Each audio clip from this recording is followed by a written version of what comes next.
నాన్న బాల్చి తనేశారు. ముగ్గురికి కలిపి ఒకే సమాధి కట్టారు. విశాఖపట్నం మొత్తానికి అదే పెద్ద సమాధి.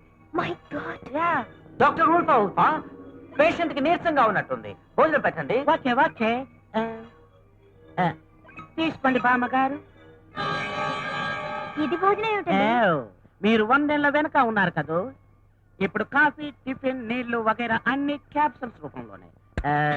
ఇది చికెన్, ఇది మటన్, ఇది బిర్యానీ, ఇది ఆవకాయ పచ్చడి, ఇది గోంగూర పచ్చడి. మీకేది కావాలి అదే పూజించవచ్చు. నాకేది వద్దు.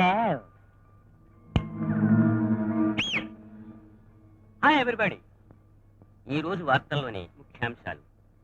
భారత మాజీ ప్రధాని స్వర్గీయ రాజీవ్ గాంధీ 101వ వర్ధంతి సందర్భంగా రష్యా అధ్యక్షులు శ్రీ గుచావ్ బచావ్, చైనా అధ్యక్షులు శ్రీ పింగ్ పాంగ్ పింగ్, అమెరికా అధ్యక్షులు శ్రీ ఓనిడా ఫిలిప్స్ బుష్ తమ సంతాప సందేశాల్ని అందించారు.